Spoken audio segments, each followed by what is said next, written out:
La laine du maître ouvrier Wang, un des lève-tôt de Shanghai qui courait dans la rue de West, se transformait en buée sous les étoiles pâlissantes. Cet homme de 65 ans environ avait encore une foulée vigoureuse. Même si s'essuie son front en sueur, en fin de compte, la santé est plus précieuse que tout le reste, pensa-t-il fièrement. Que pouvait représenter pour les monsieur Gros-sous maladifs tout l'or et l'argent amoncelés dans leur arrière-cour? En ces années 90, où la transformation matérialiste balayait la ville, un ouvrier retraité tel que Wang n'avait d'autre motif de fierté pendant qu'il faisait son jogging. Wang avait connu des jours meilleurs. Ouvrier modèle dans les années 60, membre de l'équipe de propagande de la pensée de Mao Zedong pendant la révolution culturelle, membre d'un comité de surveillance de quartier dans les années 80, il avait été, en résumé, un maître ouvrier de la classe prolétaire, politiquement glorieuse. Aujourd'hui, il n'était plus personne. Retraité d'une aciérie d'État en faillite, il avait du mal à joindre les deux bouts avec sa pension qui se ratatinait de jour en jour. Même le titre de maître ouvrier semblait à présent poussiéreux dans la presse du parti. Quelle ironie! Une formule tirée d'une rengaine récente lui vient à l'esprit. Comme pour contrarier le rythme de ses foulées, la Chine socialiste, livrée aux chiens capitalistes, tout changeait très vite, défiant la compréhension. Son jogging changeait aussi.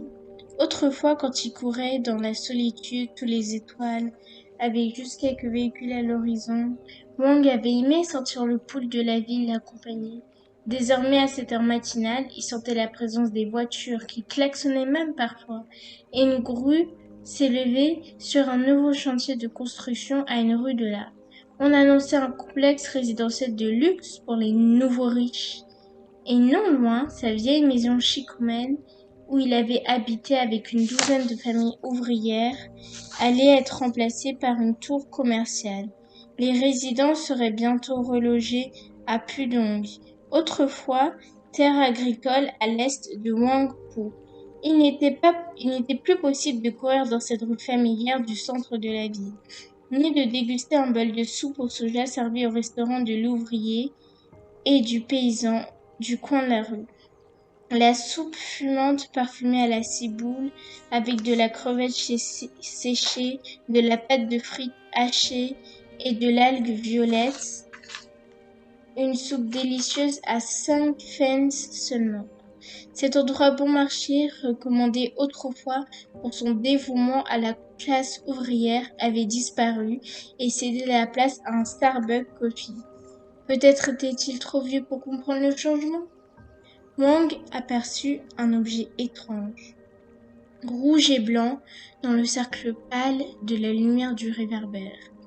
Probablement tombé d'un camion de produits fermiers se rendant au marché voisin, la partie blanche ressemblait à une longue racine de lotus sortant d'un sac fait de vieux drapeaux rouges.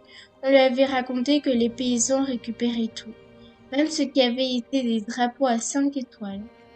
Il avait aussi entendu dire que les tranches de racines de lotus garnies de riz gluant étaient à la mode, depuis peu dans les restaurants chics.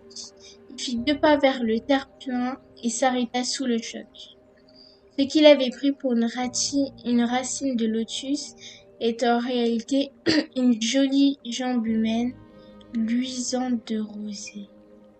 Et ce n'était pas un sac, mais un kipao rouge qui enveloppait le corps d'une jeune femme d'une vingtaine d'années au visage déjà cireux. Voilà, j'espère que ça vous a plu. Dites-moi dans les commentaires si vous voulez la suite ou pas. À bientôt!